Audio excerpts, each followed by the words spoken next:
नमस्कार साथियों, आज मैं गांव मलवा के एक ऐसे मुद्दे की बात करना चाहता हूं, जो हम सभी की सेहत, हमारे पर्यावरण और हमारे भविष्य से जुड़ा हुआ है। गांव के बस स्टैंड के पास नगर निगम द्वारा बड़ा डस्टबिन रखा गया है। मकसद अच्छा है कि लोग कूड़ा इधर उधर ना फेंकें, लेकिन हकीकत यह है कि कई बार डस्टबिन भर जाता है और लोग कूड़ा बाहर फेंक देते हैं और गंदगी फैल जाती है। अब हाल ही में एक नया तरीका अपनाया गया है। जिन जगहों पर लोग कूड़ा फेंकते थे, वहां लंबे लंबे खड्डे खोद दिए गए हैं और निकली हुई मिट्टी को किनारे पर ढेर की तरह लगा दिया गया है। सवाल यह है कि आखिरकार इसका उद्देश्य क्या है? क्या यह समस्या का समाधान है या सिर्फ समस्या को आंखों से ओझल करने की कोशिश? क्योंकि जो कूड़ा पहले जमीन पर दिखाई देता था, अब वही कूड़ा उन खड्डों में गिर रहा है।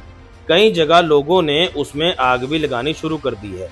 अगर यही स्थिति रही तो आने वाले समय में इसके कई नुकसान हो सकते हैं। बरसात में यह खड्डा पानी से भर जाएगा, गंदा पानी जमा होगा, मच्छर पनपेंगे और बीमारियों का भी खतरा बढ़ेगा। यदि कूड़े को वहीं जलाया गया तो जहरीला धुआं निकलेगा, जो हमारे फेफड़ों और पर्यावरण दोनों के लिए नुकसानदायक है। कूड़ा जमीन में दबेगा तो मिट्टी और भूजल भी प्रदूषित हो सकते हैं।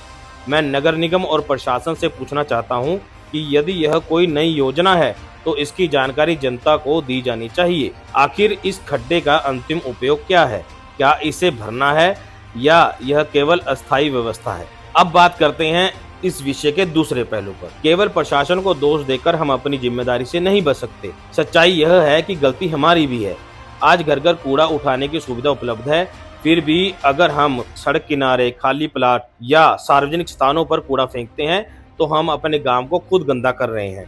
मैं सभी से हाथ जोड़कर अपील करता हूं कि कूड़ा निर्धारित स्थान पर ही डालें। जहां संभव हो घर से ही कूड़े का सही निपटान करें। बच्चों को भी स्वच्छता की शिक्षा दें। और एक बात धार्मिक दृष्टिकोण से भी बताना चाहता हूँ।